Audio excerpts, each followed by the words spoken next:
বিসমিল্লাহির রহমানির রহিম। وَقَضَى رَبُّكَ أَلَّا تَعْبُدُوا إِلَّا إِيَّاهُ। এক নম্বর আল্লাহ সুবহানাহু ওয়া তাআলা বলেন, আল্লাহ নিজেই রায় ঘোষণা করছেন, এটা পৃথিবীর কোন বিচারক রায় ঘোষণা নয়। আল্লাহ তাআলা স্বয়ং নিজে রায় ঘোষণা করেছেন, আল্লাহ বিচারক হয়েছেন।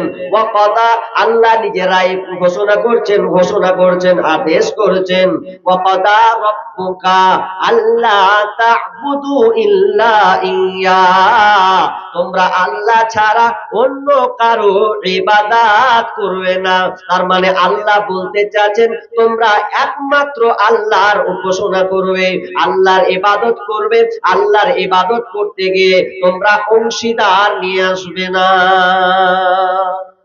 এক নম্বর আল্লাহর রায়, এই রায় মানতে হবে কি হবে না? কার রায়? কোন দুনিয়ার ব্যক্তির? একমাত্র আল্লাহ রায় দিচ্ছেন। দুনিয়াতে অনেক কিছু জিনিস আছে যে রায় মানতে ভালো লাগে না, তো আপনার জন্য অপশন থাকে না? থাকে।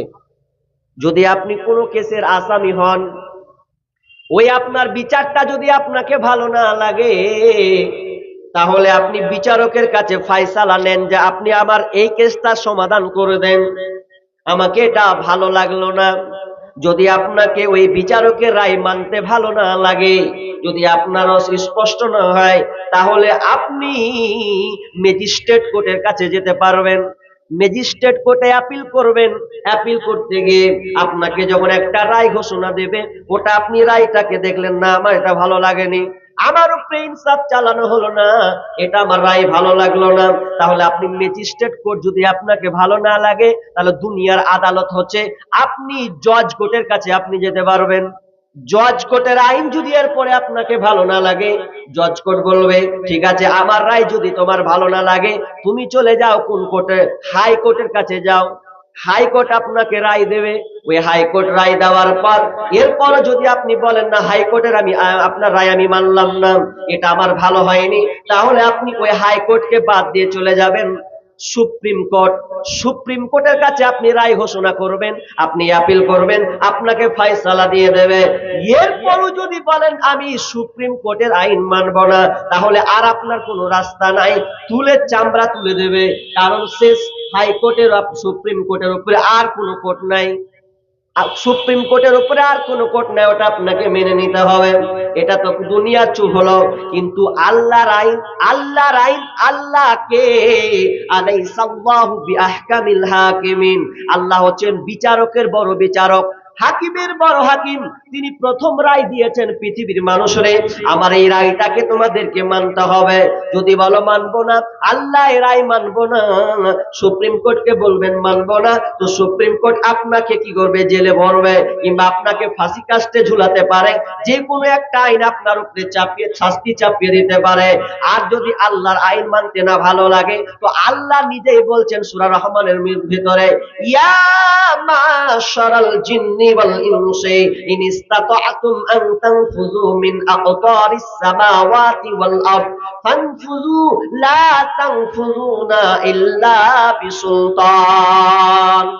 আল্লাহ বলছেন যদি তোমাদের আবার আইন মানতে ভালো না লাগে, মানুষ এই জিন, এ মানুষ এবং জিন তোমরা শোনো, যদি আমার আইন মানতে ভালো না লাগে, তাহলে তোমরা একটা কাজ করো, বেশি কোনো কাজ করতে হবে না। ওরে পৃথিবীর মানুষ, ওরে জিন জাতি শোনো, তোমাদেরকে কোনো কাজ করতে হবে না, একমাত্র তোমাদের কাজ করতে হবে আমার দুনিয়া ছেড়ে তোরা অন্য জায়গা চলে যা, আমার পৃথিবী ছেড়ে দে, তোর যা মন চাই করে বেড়াগা, রাহাজানি করে বেড়া, লম্পটি করে বেড়াগা, ছিনতাই করে বেড়াগা, দুনম্বরি করে বেড়াগা, বেমা তুই বেপর্দায় চলে ঘুরে বেড়া, আমার আল্লাহ কোনো আপত্তি নাই। তবে শোনেলে, যদি আমার আইন মানতে ভালো না লাগে, তাহলে তোরা আমার পৃথিবী ছেড়ে চলে যা ইল্লা বিসুলতান। এই পৃথিবী ছেড়ে আপনি কোথায় যাবেন? আল্লাহ বলছেন তোর ক্ষমতা নাই, পৃথিবী ছেড়ে যাবে কথা, মঙ্গল গ্রহে যাবে না চাঁদের দেশে যাবে, না ভূ পৃষ্ঠে আপনার না মাটির নিচে তুই যাবে, না সমুদ্রের তলে যাবে, কোথায় তুই যাবি ওটা তো আমার রাজত্ব। তাহলে তুই আমার এরিয়া ছেড়ে কোনো জায়গা যেতে পারবি না। তাহলে এক নাম্বার আমার রায় তোকে মানতে বাধ্য। আল্লাহ বলছেন, আল্লাহ বলছেন এক নম্বর কাজ তুই আমাকে আমার ইবাদত করবি, কিন্তু আমার ইবাদত করতে গিয়ে খবরদার খবরদার শিরক করবি না। শিরক করা যাবে না। শিরক নিয়ে বলতে গেলে অনেক লম্বা হবে, একটা একটা করে বলবো। শিরক করলে আগে বলেছি আপনার জন্য জান্নাত হারাম, বানাওয়াটি নয়, সূরা মাইদা খুললেই পাবেন। আল্লাহ বলছেন কি, আল্লাহ সুবহানাহু ওয়া তাআলা বলছেন ইন্নাহু মাইয়ুশরিক বিল্লাহি ফাকাদ হারামাল্লাহু আলাইহিল জান্নাহ ওয়া মাওয়াহুন নার ওয়া মা লিয-যালিমিনা মিন আনসার।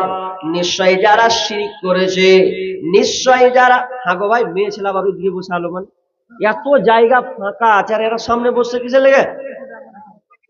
হ্যাঁ, মেয়েদেরকে ডাকবো বলতে এ খালাগুলা ওরা কোন লাজে ওখানে বসলি গে, বেটা ছেলের ওটি যে এই দিয়ে কোন জায়গা ফাঁকা আছে? পুরুষদের এখানে পিছনে বসে গেলে জায়গা আছে, বলেন যে অনেক জায়গা আছে গে খালা, দেখ সামনে পিছন দিকে বসবে না, এদিকে এদিকে আদিকে। আল্লাহ, যারা পেছনে আছেন মা বোন পাশ দিয়ে কেটে কেটে চলে আসেন, দেখেন এখানে ফাঁকা আছে, এত সুন্দর জায়গা ছেড়েও পেছনে এদিকে ফাঁকা জায়গা আছে, এদিকে অনেক জায়গা ফাঁকা আছে, বসো, ছাড়ো এদিকে ছাড়ো। আল্লাহু আকবার। আগে আগে খালা, আগে আগে আগে আগে ঢুকো। আরে আগে বাড়লে তো আরো ফায়দা রে ভাই, কি বুঝে না এরা, মানে ওখানে বুঝ না বুঝলে তোর বসাকা থেকে জানতো, ওখানে জানতো, মেয়েদের একটু ব্যবস্থা করে দেন, নিয়ে যান, মেয়ে মানুষ তো যান, একটু নরম করে নিয়ে যান। কি বললাম, যে শিরক করলে আল্লাহ তাআলা বলছেন তাদের জন্য জান্নাত হারাম, ওয়া মাওয়াহুন নার, এবং তাদের জন্য হচ্ছে জাহান্নাম অবধারিত, ওয়া মা লিয-যালিমিনা মিন আনসার, এবং তাদের জন্য কোন সাহায্যকারী, ওই জালেমদের জন্য কোন সাহায্যকারী থাকবে না। শিরক কত ভয়াবহ পাপ, কত কঠিন একটা পাপ, আপনাকে আমি সাধারণ এক্সাম্পল উদাহরণ দিলে আপনি সহজে বুঝে নেবেন। শিরক কত বড় গুনাহ, কত বড় কবিরা গুনাহ, শিরক কত ভয়াবহ গুনাহ। আপনি বিয়ে করেছেন একটাকে, বিয়ে স্বামী স্ত্রী মিলন করলে ওটাকে বলা হয় জিমা, মানে মিলন। আর যদি আপনি কোনো অপরিচিতা মেয়ের সঙ্গে যদি আপনি মিশে যান, তাহলে ওটা আপনার জেমা হবে না জেনা হবে? জেনা জেমা, কিন্তু আপনি জেমা আলাদা জেনা আলাদা, স্বামী স্ত্রীর সঙ্গে যাবে জেমা। আর যদি আপনি অপরিচিতা কোনো মেয়ের সঙ্গে সম্পর্ক কায়েম করেন, তাহলে ওটা হবে জেনা। কিন্তু মিলন একটা হালাল একটা হারাম, একটা হালাল একটা হারাম, একটা হালাল একটা হারাম। কেমন হালাল হারাম? আপনি নিজেই তো বুদ্ধিমান, নিজে একটু ব্রেন খাটান। আপনি বিদেশে আছেন, এখন বিদেশে থাকতে গিয়ে আপনার বিবির সঙ্গে আপনার এতটা গভীর সম্পর্ক আছে, আপনি আপনার বিবির জন্য এত পরিশ্রম আপনি করেন, মাসের মাস আপনি টাকা পাঠান, বিবি ফোন করলে স্বামী আমার দরকার আছে। তোমাদের হায়াসরম আছে, এদিকে জায়গা আছে, এদিকে বসো, আগে দিকে চলে এসো, বলার পরে কথা শোনো না। কি বলছিলাম?